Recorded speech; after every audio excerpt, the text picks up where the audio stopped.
A paz do Senhor Jesus. Estamos de volta com outro vídeo para o nosso canal e neste vídeo eu quero trazer uma aula, uma lição da Escola Bíblica Dominical para os jovens, que o tema é Ensina-nos a orar.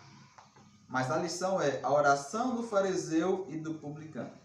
Se você não é inscrito no nosso canal, se inscreva, deixe um comentário para poder a gente estar interagindo e deixe aquele joinha. Então, eu desejo para vocês uma excelente aula em nome de Jesus. Então, vamos para a lição de hoje. Cumprimento a todos com a paz do Senhor. Amém. Peço que se coloquem sobre os vossos pés. Eu então eu vou estudar A todo. leitura de hoje é a de número 9. Pode regravar. A oração do fariseu e do publicano. A leitura, como sempre, é alternada, que é do livro de Lucas, do capítulo 18, verso 9 ao 14. E disse também esta parábola a uns que confiavam em si mesmos, crendo que eram justos e desprezavam os outros. 2 homens subiram ao templo a orar, um fariseu e o outro publicano. O fariseu, estando em pé, orava consigo desta maneira: Ó Deus, graça te dou, porque não sou como os demais homens, roubadores, injustos e adúlteros, nem ainda como este publicano. Jejuo 2 vezes na semana, ou dou os dízimos de tudo quanto possuo. O publicano, porém, estando em pé, de longe nem ainda queria levantar os olhos ao céu, mas batia no peito, dizendo: Ó Deus, tem misericórdia de mim, pecador. Digo-vos que este desceu justificado para a sua casa, e não aquele, porque qualquer que a si mesmo se exalta será humilhado, e qualquer que a si mesmo se humilha será exaltado. Senhor Jesus, mais uma vez estamos reunidos nesta manhã para glorificarmos e exaltarmos o Teu santo nome. Queremos pedir, Pai, em nome de Jesus, que o Senhor possa nos orientar nesta manhã, falando conosco através da Sua palavra, e que para que os Teus servos sejam edificados com essa parábola que será ensinada nesta manhã. Pedimos em nome de Jesus Cristo, seu Filho amado. Amém.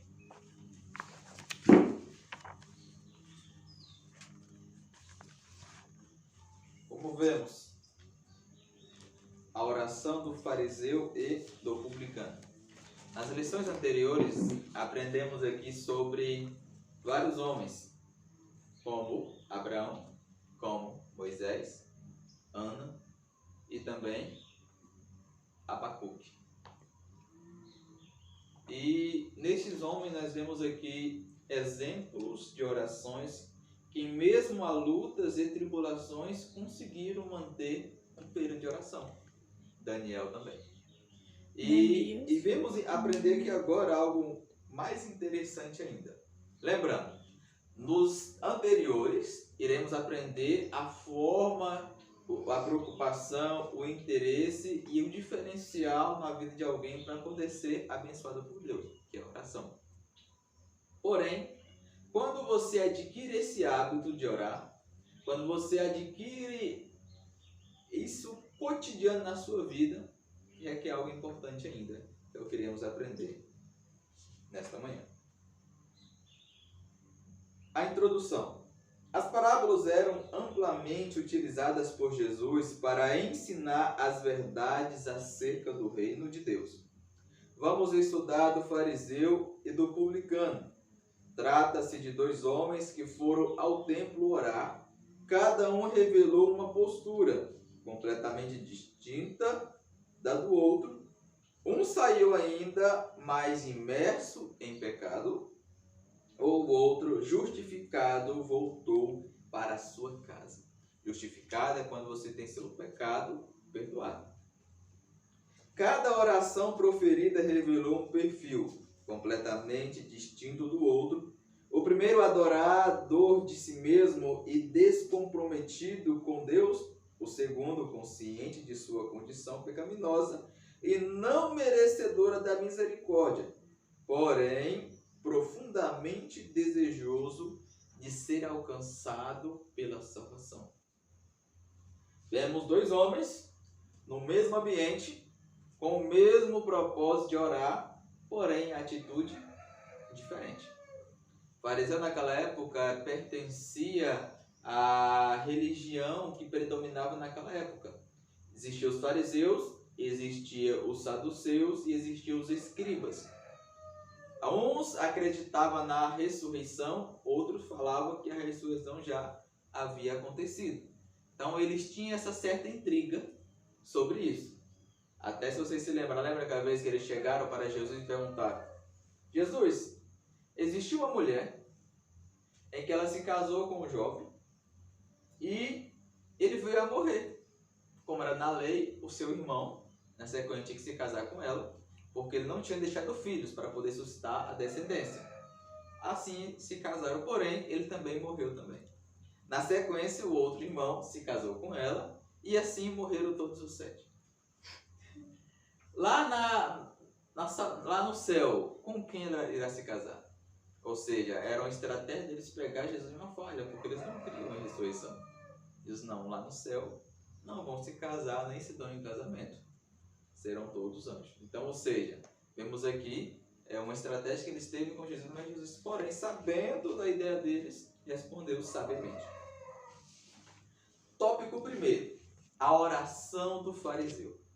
Subtópico: a aparência da santidade.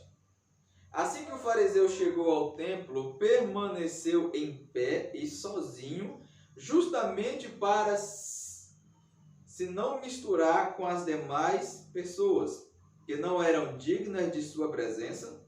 Também buscou estar em posição que lhe conferisse um destaque, porque no templo eles tinham essa atitude.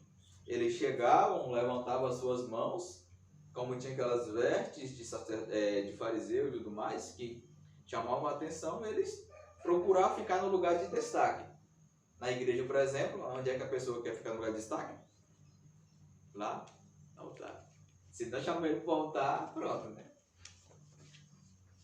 Continuando.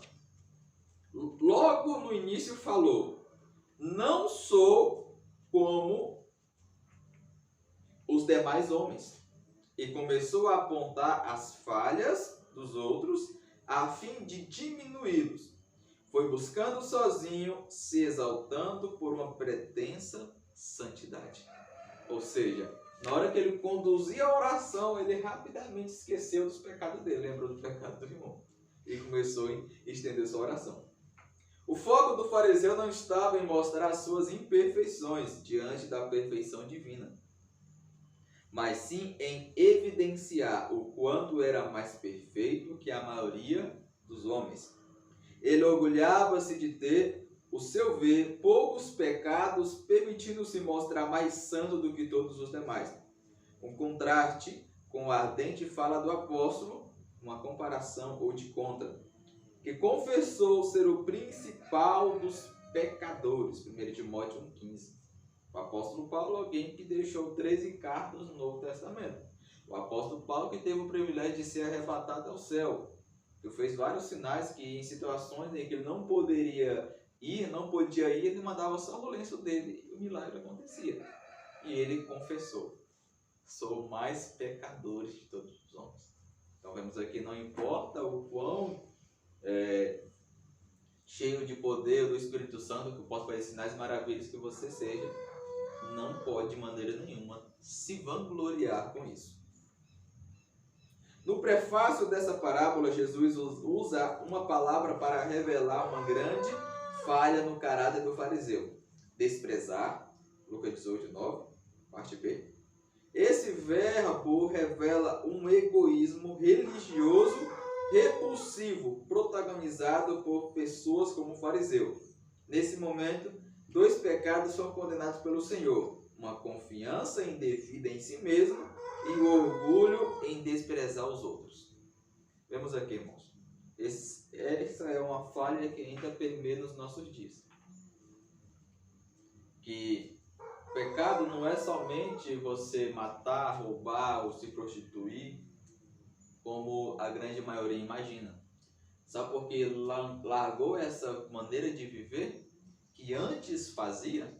Hoje está na igreja religiosamente, frequenta os cultos, canta, até prega, exerce alguma função, dizime e oferta, acha que isso é suficiente para justificar as falhas internas, que é essa daqui, que é o egoísmo e desprezar o outro.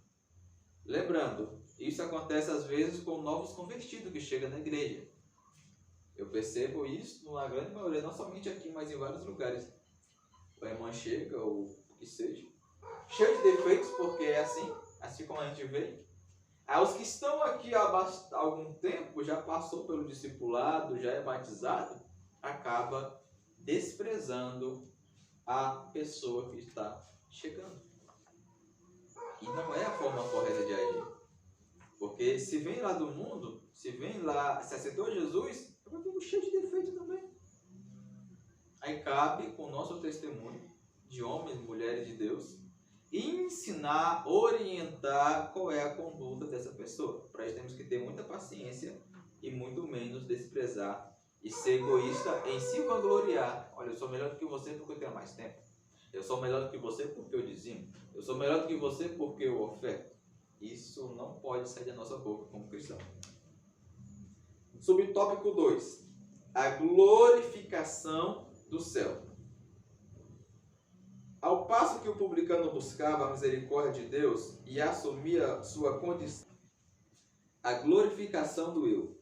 Ao passo que o publicano buscava a misericórdia de Deus e assumia sua condição de pecador, o fariseu cometia uma falta considerável gravidade.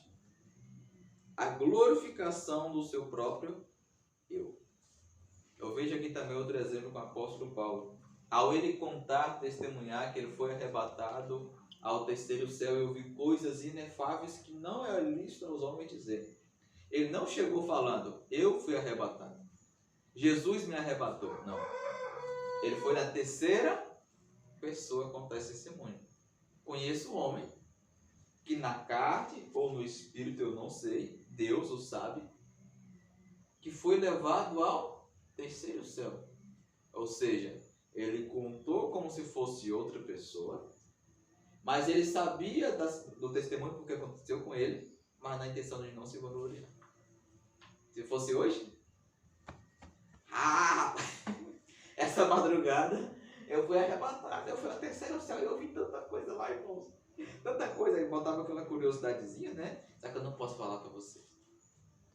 Só para poder se autopromover. Semelhante o fariseu aqui. Com uma postura inflada e excessivamente autoconfiante, buscava adorar a um Deus chamado orgulho próprio.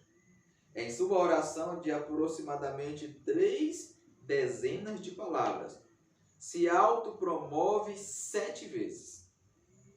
Primeiro, não sou como os demais, dá um destaque além dos demais que estavam reunidos. Não roubo, não sou injusto, não adultero, não sou como o publicano, jejuo e dou os dízimos. Ou seja, aqui ele já dá umas indiretas. Quem é que já viu citações de indiretas quando alguém vai pregar ou orar? Eu que a grande maioria já viu isso. Claro, vai ter situações que você vai corrigir alguém, trazer uma palavra, a pessoa vai ter como indireta, mesmo não sendo a sua intenção de fazer isso. Mas, infelizmente, tem uma galera que já tem a intenção de jogar indireta. E isso são situações que não devem estar em nosso meio. Não há espaço ao Deus amoroso em sua fala, apenas para a promoção de suas próprias supostas qualidades.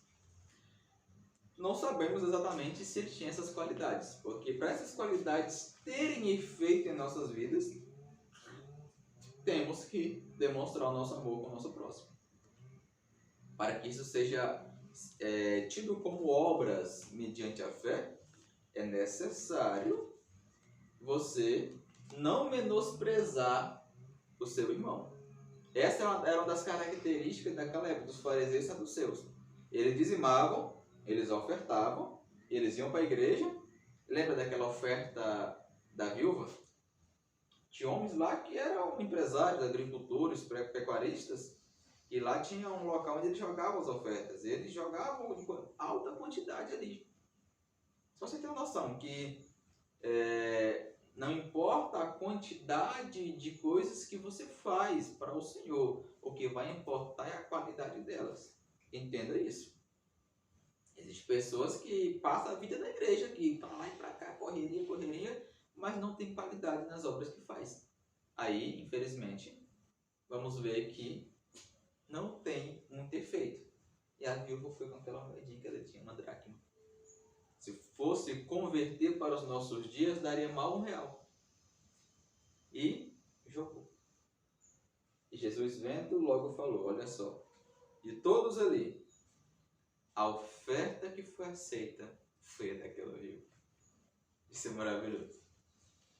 E ele continua, porque os demais ofertaram o que sobram, mas ela ofertou tudo que tinha.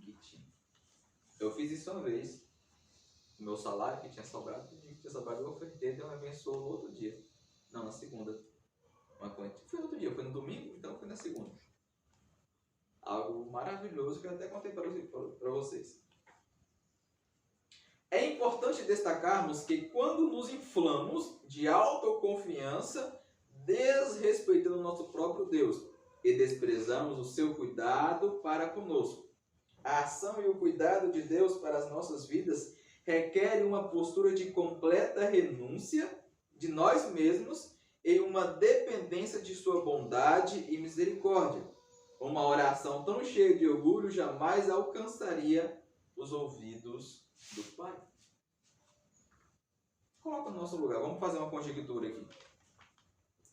O pai vai ouvir o filho que ele vai fazer um pedido. Aí o filho vai chegando, pai, é o seguinte, eu não sou como fulano aí, porque eu sou obediente, eu faço tudo que o senhor manda, e eu sou melhor, porque então o senhor tem que me dar o que eu estou pedindo. O pai vai lá, não é bagunçado assim não. Porque uma coisa é quando a pessoa te pede com humildade. Você pode fazer, por gentileza, está ao seu alcance, é possível você fazer, primeiro tem que saber isso, né? Você pode fazer isso? Beleza.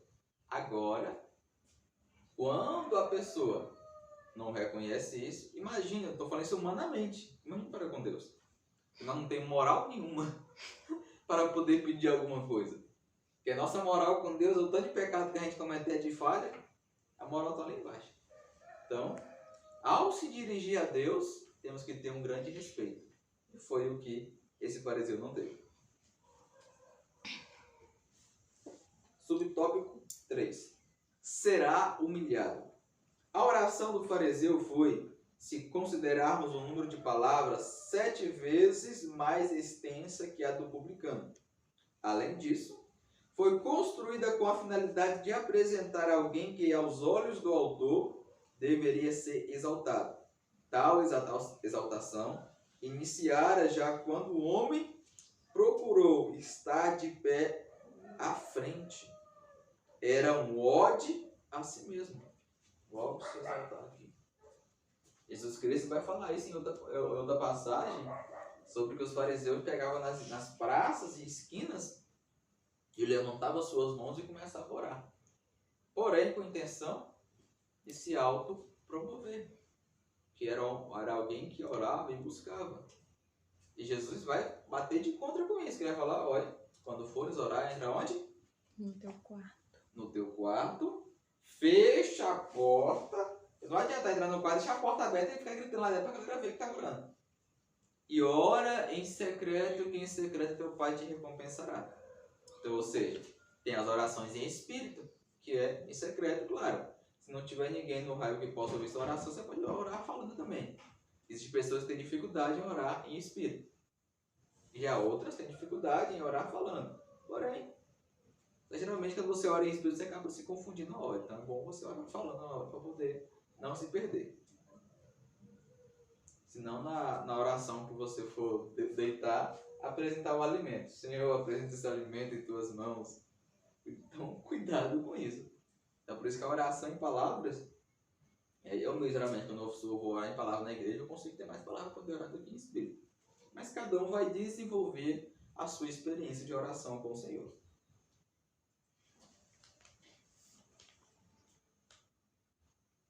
Tal exaltação iniciara já quando o homem procurou estar de pé à frente, era um ódio a si mesmo. Essa oração é fruto de uma postura que jamais poderemos aceitar em nossas vidas. Vemos aqui um erro que ele cometeu para que nós não venhamos fazer o mesmo. Muitas histórias bíblicas nos revelam momentos onde essa prática trouxe consequências lamentáveis para seus protagonistas.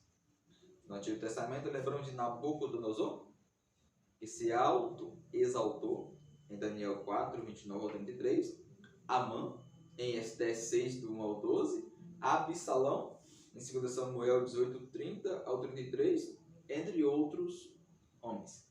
Ou seja, Absalão porque tinha seus longos cabelos, e a pessoa elogiava, e isso entrou no coração dele. Nabucodonosor porque era um imperador. Amã porque era o segundo homem mais importante do reinado. Então, tem certas situações em que Deus não permite as pessoas alcançar certos degraus, que seja na vida profissional, que seja na vida financeira, porque se isso acontecer, vai subir para a cabeça dele. Ele vai acabar se exaltando.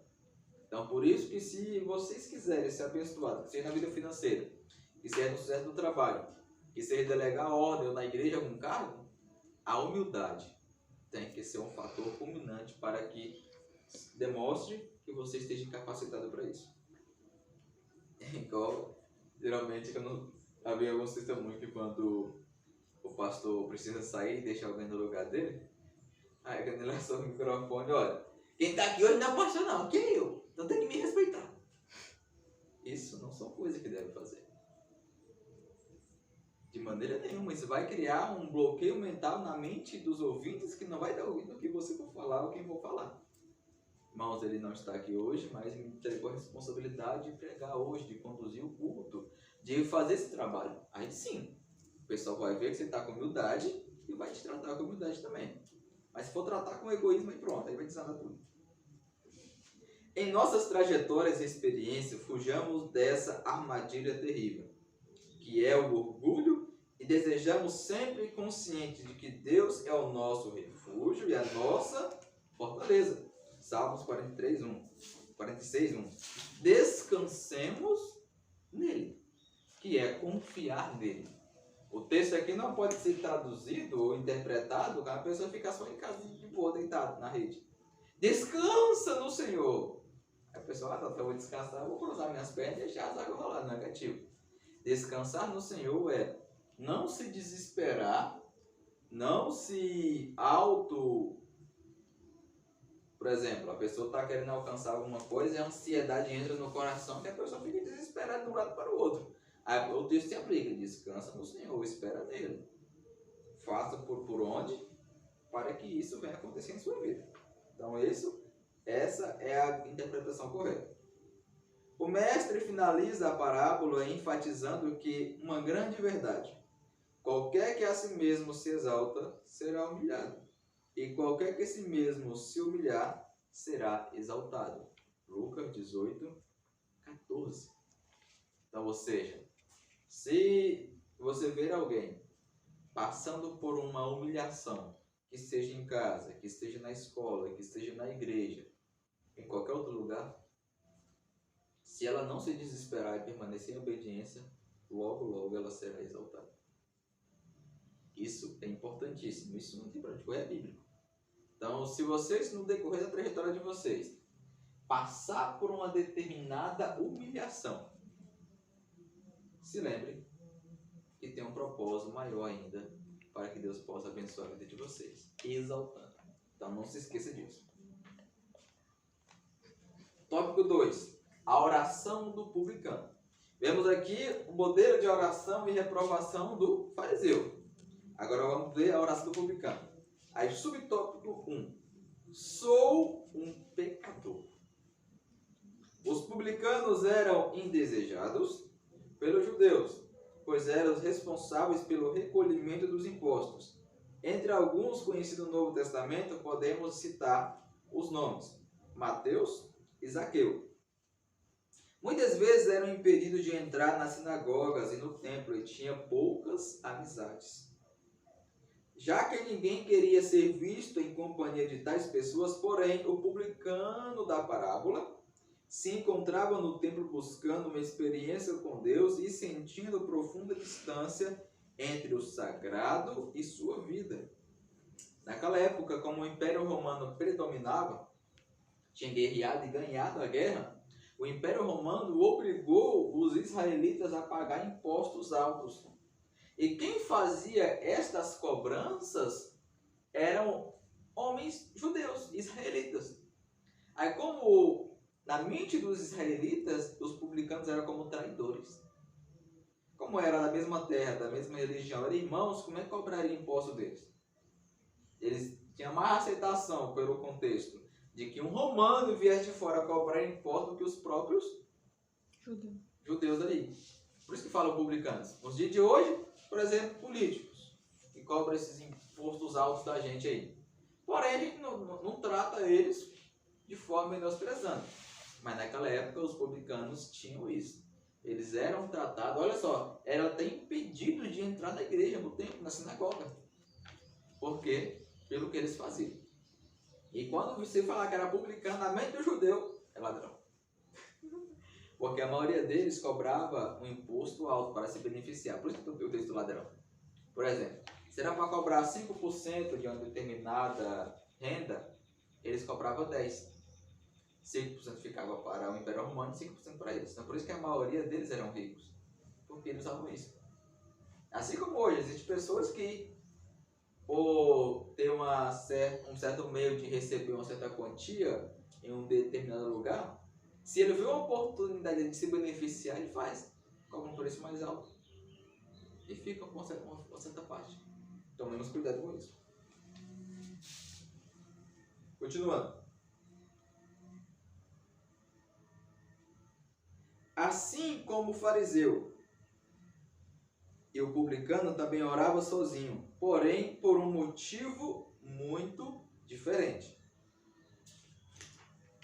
Enquanto o fariseu buscava a solidão para não ser contaminado com as imperfeições dos demais, o publicano se distanciava dos outros por reconhecer sua pecaminosidade e sua indignidade de estar ali. Sua postura era de vergonha e humildade, aceitando publicamente a sua condição de pecador e culpado por suas falhas. Como a oração era em voz alta, o fariseu se distanciou para poder não se contaminar com os demais. Já o publicano se distanciou porque ele sabia da falha que ele tinha. Ele sabia da pecaminosidade que ele tinha. Por exemplo, hoje, quando um pai ele se envolve nas drogas ou no tráfico, ele se distancia da família, do filho, para que o filho também não siga o mesmo exemplo dele. Uma mulher também que vive como meretriz na prostituição, algumas delas deixam a filha bem longe, para que a filha não se contamine também com o que ela faz. Existem alguns pais que vão para o bar e ele não leva o filho, para que o filho não se envolva. Mas, contraparte, tem outros que levam e deixam a água rolar. Mas o interesse do publicano era não contaminar os demais na mente dele. Porém, o interessante vem aqui. O pobre homem nem conseguia erguer a sua cabeça e apenas pronunciou 7 palavras carregadas de significado. Ó Deus, tem misericórdia de mim, pecador. Aqui já vai dar quebrar o gelo legal. Ele já chegou clamando a misericórdia de Deus, porque era pecador. Aí só que hoje, você vê com frequência esses grandes homens pregadores aí falar que são pecadores. Eu analisando esse texto, eu achei interessante. Falei, rapaz, no dia de hoje, nós vemos esses poderosos homens de Deus aí falar que são pecador, dificilmente. Só se eu faltei nesse dia. Deixa eu passar na mente aqui. Não me recordo não. Esses camaradas aí que pregam lá no lugar e falar que são pecador. Isso é o amor de Deus. Se eu botar a mão ali, lá que acontece. É aquela coisa toda. Porém, vemos aqui um modelo de oração que é aceita por Deus. Lucas 18:13. Uma oração que dava ênfase em 3 grandes verdades. Sou pecador, mereço castigo, porém imploro perdão. Esses foram os 3 objetivos da oração dele. E ela foi aceita. Vamos ver o motivo aqui. Sobre o tópico 2.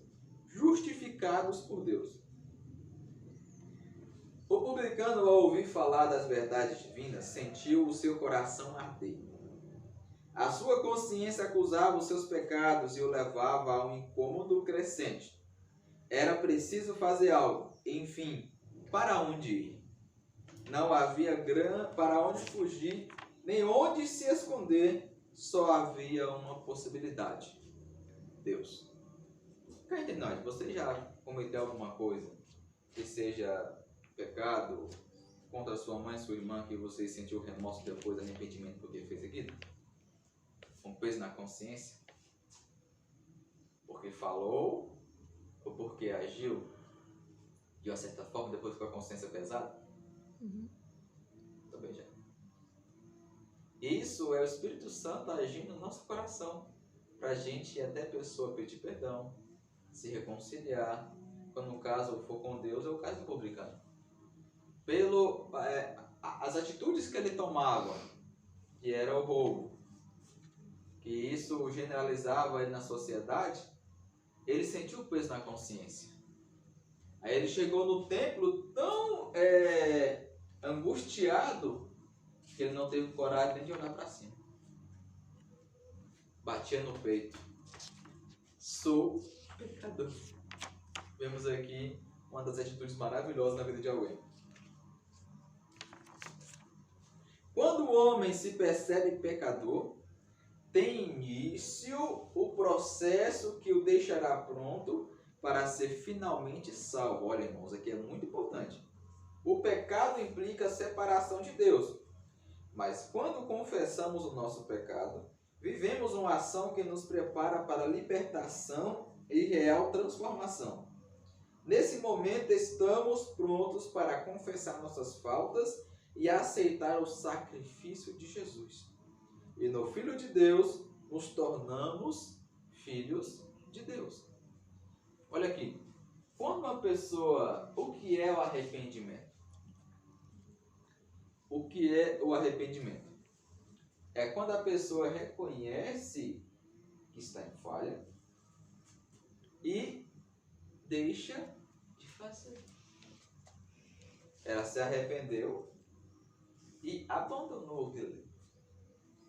Lembra que Jesus falou para aquela mulher que foi pega em adultério para apedrejar ela? Quem não tiver pecado, tira a primeira pedra. Todo mundo foi embora e ele deu, olha, vai e não peques mais. Então, arrependimento inicia uma obra extraordinária, um conjunto de decisões. Você reconhece que errou e você sente o remorso por ali. E após o arrependimento vem a conversão. É quando a pessoa para de fazer aquilo que fazia de errado. Então, o arrependimento inicia ali, ele reconhecer que está errado. Eu preciso melhorar. Beleza, ele tomou a decisão. Aí amanhã, quando ele abandona de fazer aquilo ali, aí completa a obra, que é a conversão, a pessoa convertida. Que ele deixou de fazer tais atitudes. Todos os que reconhecem a sua condição pecaminosa e aceitam o sacrifício vicário de Cristo, recebem o poder de serem feitos filhos de Deus, adotados na celeste família. João 1,12. Quando somos adotados, passamos a ter em Cristo o nosso referencial em todas as áreas da vida, das mais simples e mais complexas. Enfim, passamos a fazer as coisas do mesmo jeito que Jesus faria. Não sei como vocês são jovens na fé ainda. Já passaram por situação de você estar viajando e se deparar com uma pessoa que você nunca viu ela na vida. Mas com 5 minutos de conversa, você já chama ela de irmão e já parece que você conhece ela há bastante tempo. Já passaram por isso? Já passei.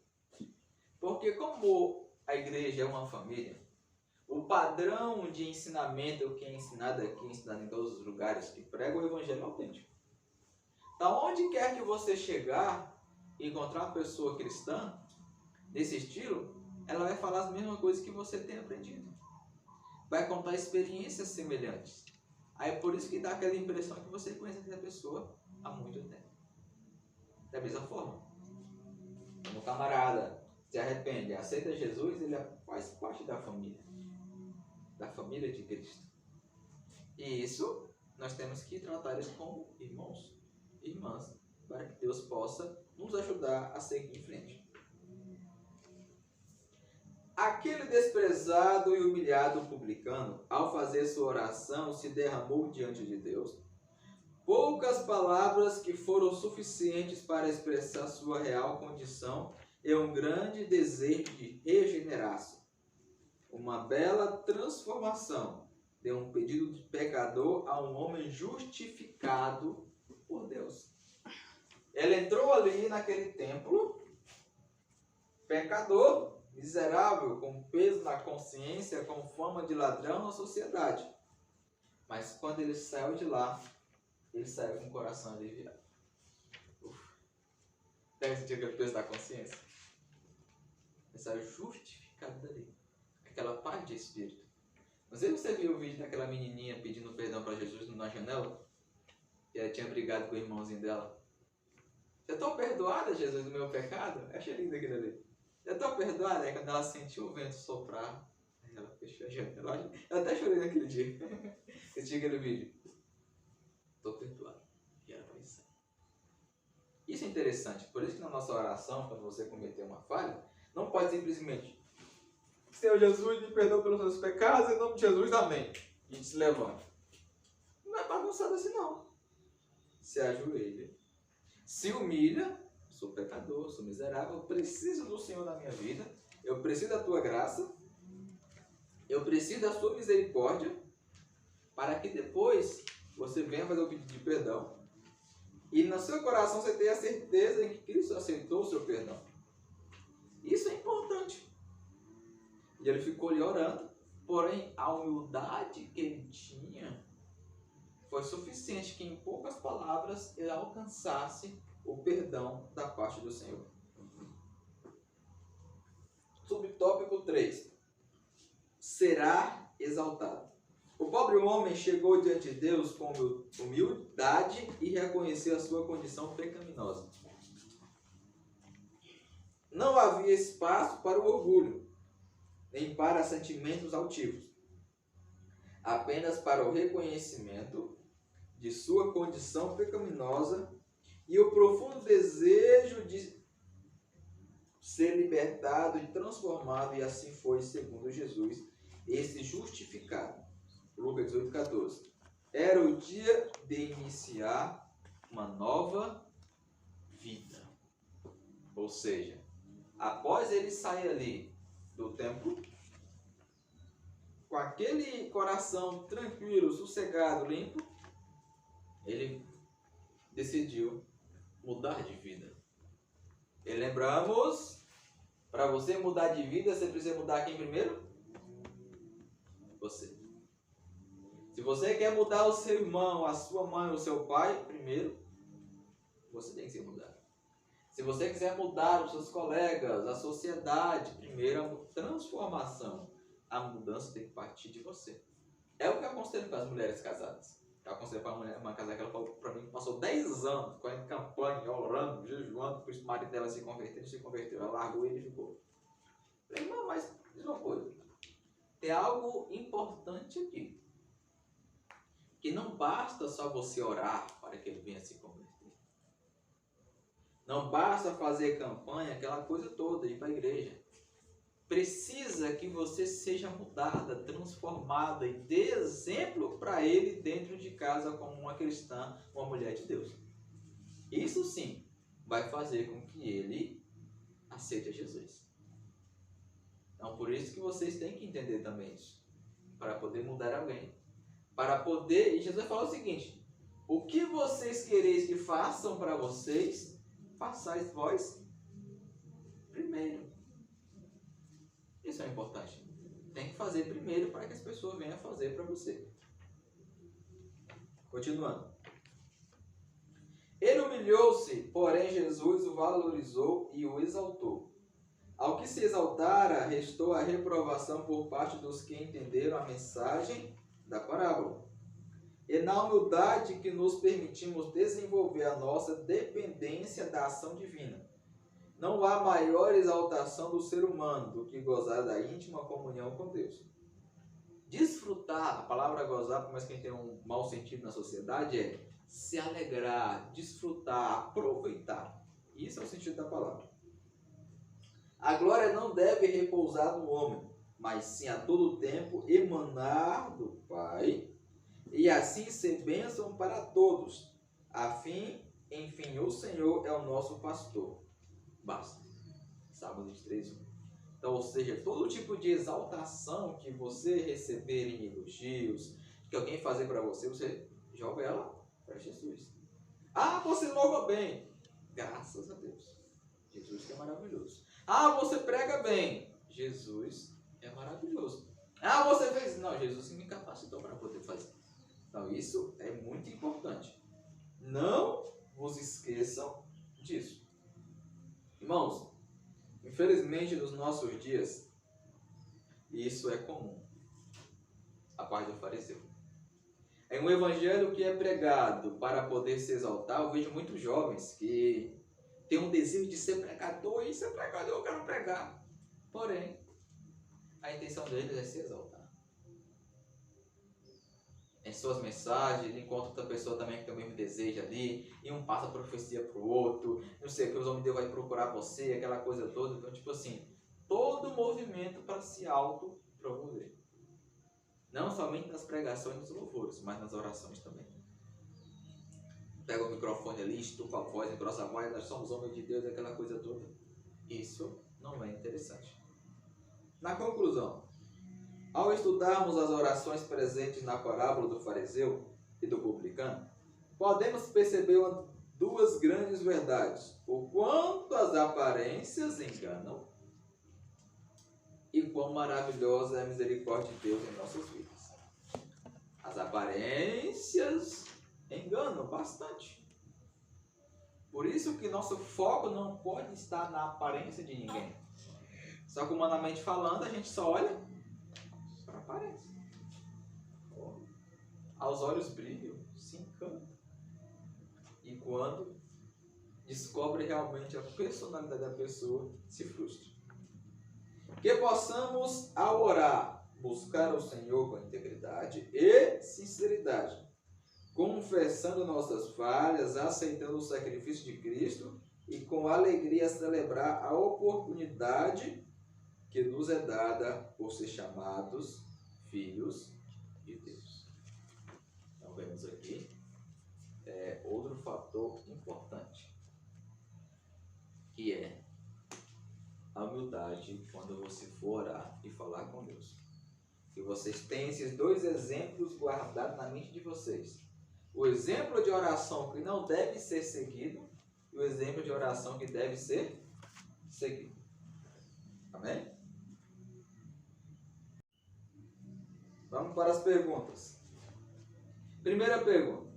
O que o ser humano revela na prática da oração?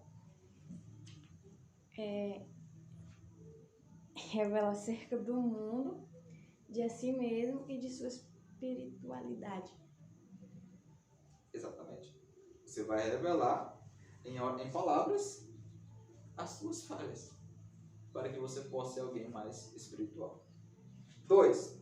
Que palavra usada por Jesus revela uma grande falha no caráter do fariseu? Desprezava? Exatamente. Desprezo. Você já sentiu desprezo por alguém alguma vez? Já.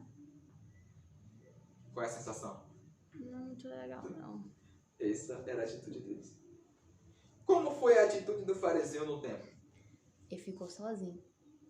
Só para não se contaminar com os outros, porque os outros eram tudo pecador, ele não, ele era santo.